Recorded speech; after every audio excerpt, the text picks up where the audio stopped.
మిమ్మల్ని కామెంట్ చేశారు కదా, నాలుగు చాలా మంది ఉంటారు నేను యాక్టర్ వచ్చిందా? అవునండి, కానీ పనులు మాత్రం చేయట్లేదు నియోజకవర్గాలని చెప్తున్నారు. ఇప్పుడు నేను ఈ రాష్ట్ర ప్రజలకి సమాధానం చెప్పాలి, ఒక మంత్రిగా, ఒక శాసనసభ్యుడిగా గుడివాడ ప్రజలకు సమాధానం చెప్పాలి. ఎవరెవరో వచ్చి ఏయో చెప్పి వెళ్తాటన్నిటికీ సమాధానం చెప్పాల్సిన అవసరం లేదు. కాకపోతే నేను గుడివాడలో పేకాట క్లబ్బులు ముంచానా, పేకాట ఆడిస్తున్నానా? ఈ రాష్ట్రంలో జగన్మోహన్ రెడ్డి గారు పేకాట క్లబ్బులు ముంచాడా, పేకాటలు ఆడిస్తున్నాడా? విజయవాడ నడిబొడ్డులో చంద్రబాబు ఆయన పార్ట్నర్ కలిసి ఆడిచ్చారు. మీరు అందరూ కూడా వెళ్ళి ఉంటారు. పెద్ద పెద్ద క్లబ్బులు, 100 మంది మెంబర్సు, విజయవాడ, గుంటూరు, భీమవరం, గుడివాడ ఇవన్నీ కూడా ఉండే. వాటన్నిటినీ ముంచినటువంటి వ్యక్తి జగన్మోహన్ రెడ్డి గారు. పేకాటని విచ్చలవిడిగా ఆడిచ్చి జోదశాల చేసినటువంటి వ్యక్తి చంద్రబాబు నాయుడు, అతని పార్ట్నరు. ఆ రోజు ఏమైనా నీ కళ్ళు? ఈరోజు ఏదో ఒకటి పనికిరానటువంటి మాటలు గుడివాడ ప్రజలను అడిగితే చెబుతారు, కొడాల నాని పేకాట క్లబ్బులను ముంచాడా, పేకాట క్లబ్బులు పెట్టించాడా అని చెప్పి. నేనేమి ఎవరి దగ్గర ప్యాకేజీలు తీసుకుని నోటికి వచ్చింది మాడతాం, ఎవడో డబ్బులు ఇస్తే ఆ డబ్బులు పట్టుకొచ్చి పిచ్చపిచ్చగా మాడతాం, అటువంటి కార్యక్రమాలు చెయ్యం. నోరు అదుపులో పెట్టుకోవాలని మాకు చెప్పడం కాదు, నువ్వు పెట్టుకో అదుపులో. నాకు భయం లేదు, నాకు భయం లేదు. మేమన్నా భయపడుతున్నావా? నిన్నెవడో భయపడమన్నాడు జగన్మోహన్ రెడ్డి గారికి? మేము భయపడమన్నావా? నాకు సిమెంట్ ఫ్యాక్టరీలు లేవు, పాల ఫ్యాక్టరీలు లేవు, నేను సినిమాలు చేస్తాను, నాకు జీవనోపాధి. నాకు సినిమాలు మానేయమని చెప్పినాడు ఎవడు? ఈ రాష్ట్రంలో ఎవడన్నా వచ్చి నీ దగ్గరికి వచ్చి సినిమాలు మానేయండి మీరు అని అడిగారా? నువ్వే చెప్పావు నేను రాజకీయాల్లోకి వచ్చాను సినిమాలు మానేశానని. నువ్వే కదా చెప్పింది. ఎవడో అడిగాడు నేను సినిమాలు మానేయమని? నేను సినిమాలు మానేయమని ఎవడో చెప్పలా, నువ్వే చెప్పావు. మళ్ళీ జగన్మోహన్ రెడ్డి గారు ముఖ్యమంత్రి అయ్యి బ్రహ్మాండంగా ఈ రాష్ట్రాన్ని పరిపాలిస్తే నేను రాజకీయాల్లో లేదు సినిమాలు చేసుకుంటానని నువ్వే చెప్పావు. నువ్వు సినిమాలు చేసుకుంటే మాకేంటి, సినిమాలు చేసుకోకపోతే మాకేంటి, నువ్వేం వదిలేస్తే మాకేంటి, ఎవరిని వదలకపోతే మాకేంటి? నువ్వు ఒక యాక్టర్గానే ఇప్పటికీ మేము గుర్తిస్తున్నాం. నువ్వు ఒక యాక్టర్వే, నువ్వు సినిమాలు చేసుకో లేకపోతే మానేసుకో. నువ్వే కదా చెప్పింది సినిమా చేస్తానని చెప్పింది నువ్వే, సినిమా మానేశానని చెప్పింది నువ్వు. ఎందుకు పనికి మాలిన మాటలు? ఏదో ప్యాకేజీ వచ్చినట్టు ఉంది, వచ్చాడు ఊరినే దత్తపుత్రుని ఒక పక్కకేనో సొంత పుత్రుని ఒక పక్కకి పంపాడు. జోగి రాసుకుంటే బూడిద ನಮ್ಮ జిల్లాలో.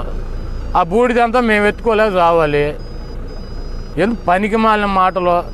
శివలింగాలు అంటాడు, బోడి లింగాలు అంటాడు, కోడి అంటే ఏదో చెబుతున్నాడు. అంటే ఆయనకి హిందూ మతం అంటాడు. ఇక్కడ అయిపోయినాక రాత్రి వెళ్ళి స్వామీజీ దగ్గరికి వెళ్ళి కాళ్ళ మీద పడ్డాడు. 30 లింగాల్లో ఒక బోడి లింగం. అంటే లింగం అంటే ఏంటి? శివలింగాలు, బోడి లింగం అంట దాన్ని. ఆయన బోడి లింగం అంటాడు. మేము అంత నీచంగా శివలింగాలని, బోడి లింగాలు, బొక్కలింగాలని నేను మాట్లాడలేను. ఎందుకంటే మాకు మతాలంటే హిందూ మతమైనా, క్రైస్తవ మతమైనా, ముస్లిం అయినా ఏదైనా ఉంది. రాజకీయాల కోసం రాజకీయ వైశ్యలాగా శివలింగాలు ఎవరో, బోడి లింగాలు ఎవరో ఈ రాష్ట్ర ప్రజలు నిర్ణయించారు. ఈ రాష్ట్రంలో శివలింగం జగన్మోహన్ రెడ్డి గారు కాబట్టి జగన్మోహన్ రెడ్డి గారిని అక్కడ కూర్చోబెట్టారు. నువ్వు బోడి లింగానివి కాబట్టి 2 చోట్ల వాడుకొట్టి నేను ఇంటికాడ కూర్చోబెట్టారు. అయినా సిగ్గు లేకుండా నేనే శివలింగాన్ని మీరు బోడి లింగాలు అన్నారనుకో, ఇంకా మైండ్ చెడిపోయినటువంటి ప్రజాశాంతి పార్టీ అధ్యక్షుడికి మైండ్ చెడిపోయింది అనుకుంటారు. 2 చోట్ల ఓడిపోయింది ప్రజాశాంతి పార్టీ అధ్యక్షుడు. ఓడిపోయి వాళ్ళు వచ్చి ఏదేదో చెప్తాడు. ఇట్లాంటి పార్టీలు ఎన్ని వచ్చినాయి, ఎన్ని కాలగర్భంలో కలిసిపోయినాయి. ఇదో కొత్త వింత. ఒక రాజకీయ పార్టీ పెట్టి ఇంత వ్యాపారం చేయొచ్చు అని చెప్పి చూపించినటువంటి ఆదర్శ పురుషుడు. వకీల్ సాబ్ చెప్పమన్నాడని జగన్మోహన్ రెడ్డి గారికి. వకీల్ సాబ్ అంటే జగన్మోహన్ రెడ్డి గారికి ఏం తెలుసు? నువ్వేం వకీల్ సాబ్ అనుకున్నావు, జనమేమో షకీలా షాబ్ అన్నారా? నువ్వేమో వకీల్ షాబు, జనమేమో షకీలా షాబ్ అనుకుంటారు నిన్ను. ఏం చెప్పాలి? ఏమంటే ఒక యాక్టర్ వచ్చాడు ప్యాకేజీ పట్టుకుని 35,000 ఇమ్మన్నాడు. ఆయన పార్ట్నర్ మాత్రం ముంచేసినప్పుడు మొత్తం ఇంటికాడ పడుకున్నాడు ప్యాకేజ్ తీసుకుని. నువ్వే వెళ్ళి చెప్పు, స్పెషల్ ఫ్లైట్ వేసుకుని లుంగి కట్టుకుని వచ్చి గతంలో ముఖ్యమంత్రి చెప్పేవాడు. మేమెందుకు చెప్పటం? బోడి లింగాలు నువ్వు ఉన్నావుగా, బొక్కలో లింగానివి. నువ్వు వచ్చే చెప్పు, లుంగి కట్టుకుని స్పెషల్ ఫ్లైట్ దిగిపోయి ముఖ్యమంత్రి గారి దగ్గరికి వెళ్ళి మాట్లాడుకో. నువ్వేం చెప్పాలనుకుంటావు, ఆయన ఏం చెబుతాడో మీ ఇద్దరికి సెట్ అయింది అనుకో, బయటకు వచ్చి సూపరో డోపరో జగన్మోహన్ రెడ్డి గారు అని చెప్పి వెళ్ళిపోవచ్చు. మాకేం కర్మ? ఇట్లాంటి యాక్టర్లు పనికి మాలినాడు రోడ్లు కూడా బోల్డ్ మంది తిరుగుతూ ఉంటారు. నిన్ను ఆపాల్సిన అవసరం లేదు, నిన్ను పట్టించుకోవాల్సినటువంటి అవసరం లేదు. ముట్టడిస్తే అసెంబ్లీలోకి రానివారు జనం, నిన్ను ముట్టడించి బయటపడేశారు. నువ్వు అసెంబ్లీ చుట్టూ వద్ద ముట్టడించక లోపలికి వస్తావు. ఎవడు ఊరుకుంటాడు? ఈ రాష్ట్రంలో బోడిలింగం ఎవడో భీమవరం వెళ్ళి అడిగితే చెబుతారు, గాజువాకి వెళ్ళి అడిగితే చెబుతారు. ఈ రాష్ట్రంలో మహాశివలింగం ఎవరో జగన్మోహన్ రెడ్డి గారిని ఏ స్థాయిలో పెట్టారో ఈ రాష్ట్ర ప్రజలను అడిగితే చెబుతారు. సిగ్గులేదు, 4 పార్టీలు కలిసి పోటీ చేసావు. నువ్వు బోడిలింగం అని నేలకేసి కొడితే నేను శివలింగాన్ని, ఆయన బోడిలింగం అంటాడు.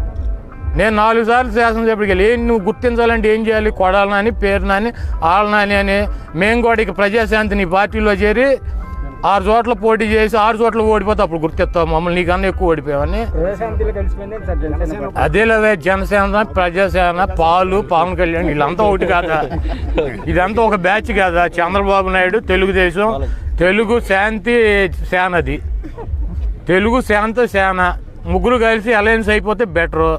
ఆయన అంతర్జాతీయ అధ్యక్షుడిగా పాల్ గారు ఉంటాడు, జాతీయ అధ్యక్షుడిగా చంద్రబాబు ఉంటాడు, ఈ రాష్ట్రానికి అధ్యక్షుడిగా ఈయన ఉంటాడు యాక్టరు. ఈ ప్యాకేజీలు గొడవ ఎంత అంటే అసలు చంద్రబాబు కోసం మేము చంద్రబాబుని విమర్శిస్తే ఆయన్ని రక్షించడానికి అసలు మేఘాల మీద యుద్ధ విమానంలో వచ్చినట్టు వచ్చేసాడు. గుడివాడ బందరు ఏంది బొంగ, నువ్వు తిరిగితే ఏంది తిరగపోతే అంటే మేము కొత్తగా రాజకీయాల్లోకి వచ్చామా? నువ్వు వచ్చి ఇట్టని కానీ గంతులయ్యి కానీ కుసేపు మేడ తోడ రుద్దుకోగానే జనం పిచ్చాళ్ళా?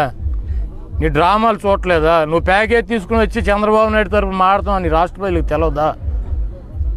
నువ్వు వచ్చింది ప్యాకేజీ కోసం కదా. ఏం చెప్తాడు? అర్థం పర్థం లేని మాటలు. రైతులకు 35,000 ఇవ్వాలి, లేకపోతే అసెంబ్లీ ముట్టడితే నీ చేతన ఏం చేసుకో. నువ్వు మాకు వార్నింగ్లు ఇచ్చే జగన్మోహన్ రెడ్డి స్థాయి ఎక్కడ, నీ స్థాయి ఎక్కడ? జగన్మోహన్ రెడ్డి గారికి వార్నింగ్లు ఇచ్చి ఆయన భయపెట్టే స్థాయి అనేది. జగన్మోహన్ రెడ్డి గారి చిటికిన కాలు గోరు సరి చేయరు వీళ్ళందరూ. తిరుపతి వెళ్ళి నేనే పోటీ చేస్తా జనసేన మొన్న వెళ్ళాడు, ఇక్కడికి వచ్చి మీటింగ్ పెట్టి మెడ రుద్దుకుంటూ కూర్చున్నాడు 2 గంటలు ఆళ్ళు మాడుతుంటే. నేను హైదరాబాద్లో పోటీ చేస్తున్నాడు పోటుగాడు. అక్కడికి వెళ్ళాడు, ఆ కృష్ణారెడ్డి గారు ఆధ్వర్యంలో ఒక బృందాన్ని పంపించారు బీజేపీ వాళ్ళు. లోపల ఏం మాట్లాడుకున్నారో తెలియదు, బయటకు వచ్చి లేదు, అయిపోయింది. ఈరోజు సుజనా చౌదరిని కానీ, సీఎం రమేష్ని కానీ, ఎంపీలను కానీ బీజేపీలో పంపించినాడు ఎవడండి? చంద్రబాబు కదా. నువ్వు కేసుల నుంచి కాపాడుకోవడానికి నీ దగ్గర ఉన్నటువంటి ఎంపీలను బీజేపీలో తోలింది నువ్వు కాదు. ఈరోజు బీజేపీకి జనసేనకి అలయన్స్ చేసింది ఎవడు? చంద్రబాబు కాదు. ఈయన ఎవరు పిలిచారండి అలయన్స్ రమ్మని? ఈయన చెప్పగానే ఈయనే వెళ్ళిపోయి కలిపేసి వాళ్ళతో ఈయనే బయటకు వచ్చి మేము ఒకటి. నీకు అమిత్ షా మోడీ ఇంతవరకు ఒకసారి అపాయింట్మెంట్ ఇచ్చారా? అమిత్ షా మోడీ మీకు అపాయింట్మెంట్ ఇచ్చారా? ఇవ్వలా. అయినా నువ్వే కలిసిపోయావు. ఇప్పుడు తిరుపతిలో బీజేపీ కనుక పోటీ చేస్తే టీడీపీ 3rd ప్లేస్కి వెళ్ళిపోతుంది. కాబట్టి ఆయన్ని ఎట్టో ఒకటి రక్షించాలి బాబు గారిని. మనకు లేకపోతే ప్యాకేజీలు రావు. కాబట్టి నేనే పోటీ చేస్తాను అక్కడ ఎవడో ఒకరిని పెట్టి గాలికి వదిలేస్తాడు. ఆ డిపాజిట్లు పోతే తెలుగుదేశం పార్టీ సేఫ్గా ఉంటుంది. నువ్వు తెలుగుదేశం పార్టీని రక్షించడానికి కాకపోతే జనసేన తిరుపతిలో పోటీ చేసి బీజేపీని కాదని ఈ బీజేపీ వాళ్ళకి తెలవదా? నీ డ్రామాలు, నీ నాటకాలు. మాయావతితో ఎందుకు అలయన్స్ అంటే ఎస్సీ ఓటింగ్ చీల్చేస్తుంది ఏనుగు గుర్తు మాయావతి గారు. అప్పుడు జగన్మోహన్ రెడ్డి గారు ఓడిపోతాడు. సిపిఎంతో ఎందుకు పొత్తు? యాంటీ ఎస్టల్ ఓటు చీలిపోద్ది, చంద్రబాబు నాయుడు ముఖ్యమంత్రి. ఎవడికి తెలియదండి ఈ నాటకాలు, ఈ డ్రామా. నీ యాక్షన్ సినిమాలు చేసుకో, బ్రహ్మాండంగా పైకి వస్తావు, 4 డబ్బులు వస్తాయి. నువ్వు రోడ్ల మీదకి వచ్చేస్తే నా బోటాలతో తిట్లు తింటావు, అంతకన్నా ఏం వచ్చేది ఏమో.